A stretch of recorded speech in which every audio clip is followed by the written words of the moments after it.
on, he had the Morgan House Hotel that was built at the corner of the northwest corner of Riverside Drive.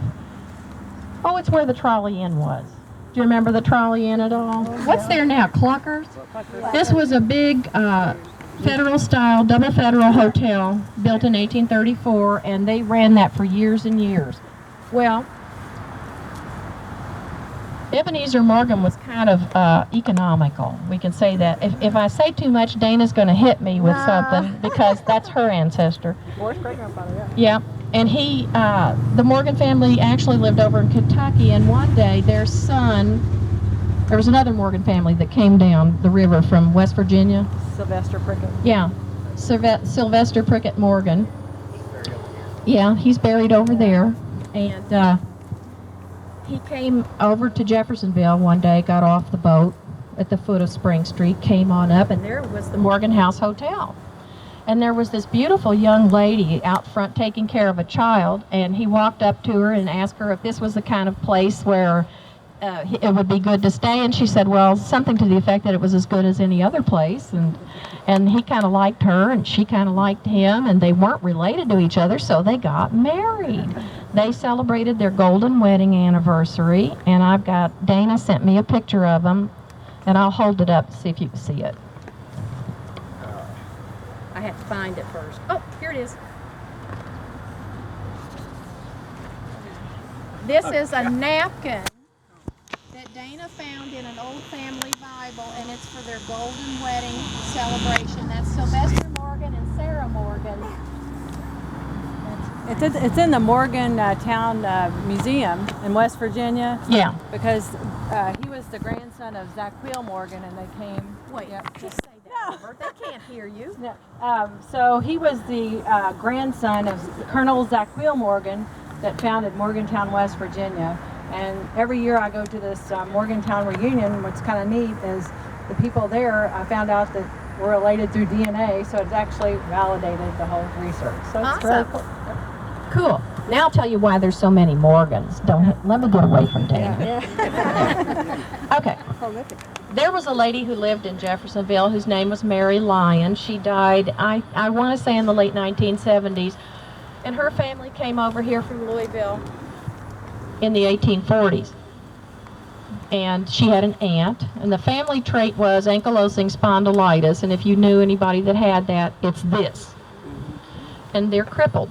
So her Aunt Sidney Elizabeth, who's buried right over here, was the keeper of all the family information, and of course she never married, and she watched everything that went on in Jeffersonville.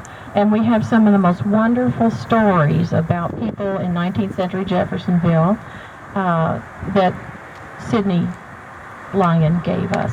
So she talked about the Morgan family, and she said, well, there was old Sylvester Morgan, and then there was Ebenezer Morgan, and she said they believed in marriage because each one of them was married 4 times, and they and all their old hens are buried up here in the Watton Reserve. So that's how come they had so many kids. I'm going off here. Okay. Oh, there's one. Aha. This is the marrying Squire Ephraim Keigwin. He was born in 1831. Died in 1898, it looks like. This is granite. That's why it's still here. He is the man who developed the marriage industry in Jeffersonville, Indiana in 1877. Of course, he was on the riverfront. He married a Morgan, and so he had a place on the riverfront right at the head of the ferry stop. So he made it a practice to learn how to identify elopers, and he would lure them into his marriage parlor, and he charged different fees for different kinds of weddings, which would enable him to make more money. He was fooled one time by a couple that came over in fine clothing, and they had the most expensive ceremony that he could perform, and the man said, oh my gosh, I've lost my wallet. I must have left my wallet at home. So Ephraim trusted him, and they never did pay him anything. But he talked about that. That's how we know it happened. So by the time he got farther along in the business, other men in Jeff saw that this was really a lucrative business and a way to become rich. So there was a man named Mr. House, H-A-U-S-E, who decided that he wanted to get along in this business, and it became competition, and Ephraim Kegwin hated his guts. He got a building next to Ephraim Kegwin on the riverfront, and he put up 6-foot signs announcing that this was a marriage parlor, and then he hired a runner to go down to the wharf, to the dock, and to lure people up to his marriage parlor. And Ephraim Kegwin saw that this was going to be the end of his business, which it was, because Mr. House was very well spoken, and when he spoke, people listened to him, and people liked the weddings that he offered them. So when Mr. Kegwin left the marriage business in the 1890s, he had married 15,000 couples. Wow. And that marriage business lasted in Clark County till what, the 1970s? I think they finally gave up the ghost in the 1970s. So we are going to have a marriage parlor in the Clark County Museum. So yay, and that's in the back, and we're still working on that. Okay, we are going to, yes sir. Point of Point of order. Can you hear me okay? To the middle, like that. Okay. Anyway, I probably could have shouted. As a point of reference for these stones, when you come out and visit, look on the side of them. This one has Mr. looks like something Peter and Company, Louisville, Kentucky, who did the stone. And a lot of these, you look on the sides of them, there's that information. Just a little bit of history to go on the side and just say, thank you, Cousin Jim. And that's all you need to do. Okay, thank you, Cousin Jim. Wait till I get my hands. Okay, over here a little bit, you've got the Tomlin family. And you don't need to look at the stone, because the Tomlin I'm going to talk about is going to be buried there. And this is just an example. Here's another example of an early kind of a tombstone. This looks like sandstone, but oddly, you can still read it. You think soapstone? Oh yeah, the soap. Very simple, very early stones. All right, okay. Here's where the Tomlins are buried. And there's no shade up here, I'm sorry for that. The one that's not buried here is Newt Tomlin. We're going up the hill here. He was related to the Bowman family, and he's not buried here because I think he possessed the newly discovered warrior gene that they find in a lot of boys who are unruly and troubled, because that's what Newt was. He was unruly and troubled most of his life. He was a thief, a brawler, and a scoundrel. He did come into some money when Elizabeth Bowman Wathen died in 1888. $1,400 was considered a fortune back then, people, believe it or not. Instead of investing it, he squandered it on new clothing, horses, and fine carriages. Newt drank a lot. He was quarrelsome with a dwarf who frequented a bar. I think it was Hutt's Bar in Jeffersonville. And there was a man who lived in Jeff who was a dwarf. He liked to go into that bar. Well, Newt Tomlin didn't like it. So he starts picking on him. And the bartender threw him out. The bartender was John Dolan. And Newt went home and got himself a knife. And he came back to the bar, and there were some people outside. And he very dramatically said, "I'm going in, but I may be carried out a corpse." He made for the bar where Dolan was and threatened him with a knife. So Dolan just pulled out a pistol from underneath the bar and shot him under the right eye. And Newt was carried out a corpse. Dolan was later acquitted of the murder. So not all the Tomlins were, of course, like him. They were good people. They ran Tomlin's Market on 14th and Spring for years and years and years. But this was just somebody in their family, like we all have in our families. If you go back far enough, you'll find somebody like that. I have a murderer and other outlaws, but we won't talk about them. Okay, let's go over here. I know I should, but nobody's interested. They're not from Clark County.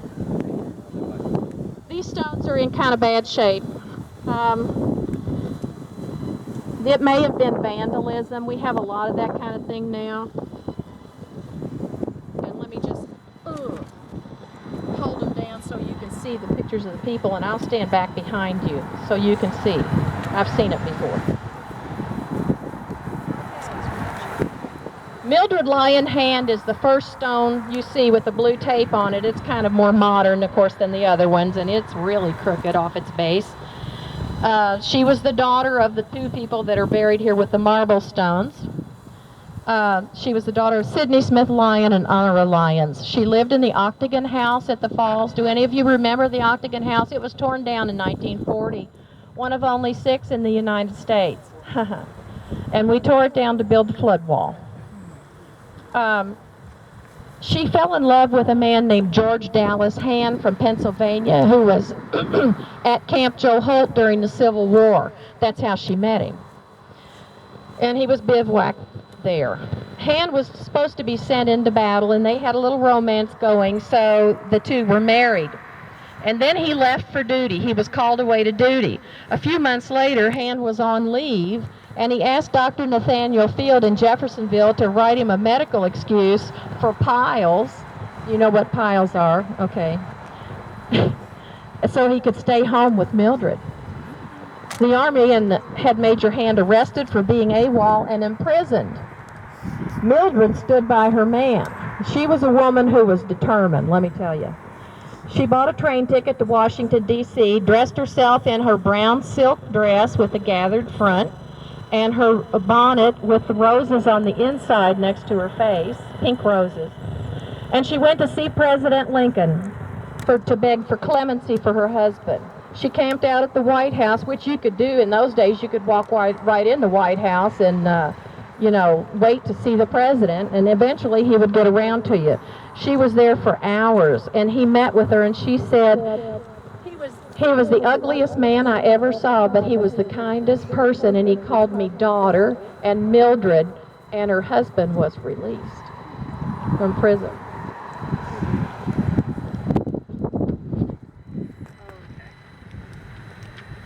This right here is Nora, Mildred's mother, and there's a picture of her as an old lady. And I think Sidney is buried next to her. There's a couple of pictures of Sidney, one of whom I think he painted. He was a portrait painter. He was born in 1808 at Cincinnati, the son of Jonathan Lyon. That family was living in New York City during the Revolutionary era. And the last remembrance of that for Jonathan Lyon, Sid's father, was seeing George Washington step off a barge at the foot of the street to become inaugurated the first president of the United States.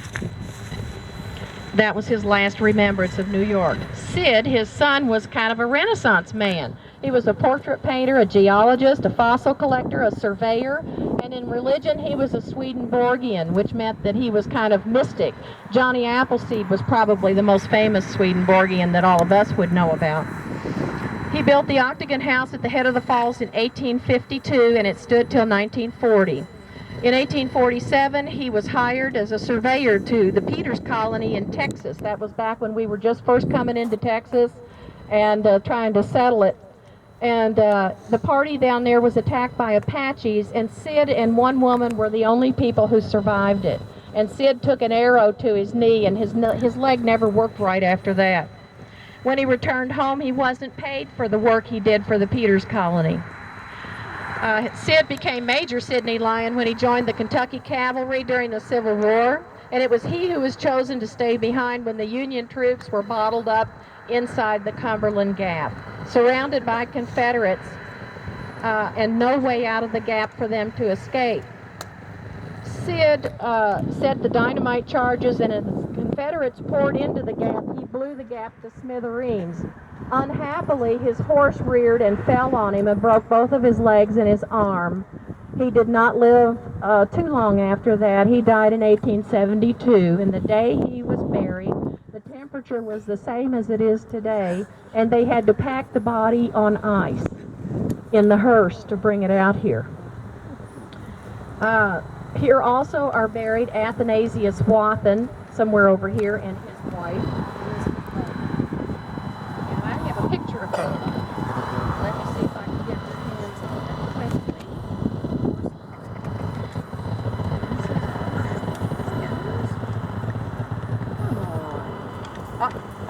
Now be nice. She's lost her teeth by this time, and this is an old newspaper picture when she's at the end of her life. Can y'all see that? that's Aunt Betsy Waffen. He owned and ran the Jeff Ferry and died a wealthy man. Elizabeth Bowman was born here on the farm in 1801 and died in 1888, age 86, at her home on Front Street. She was born in the small log house near the cemetery. The old house was still standing in 1888.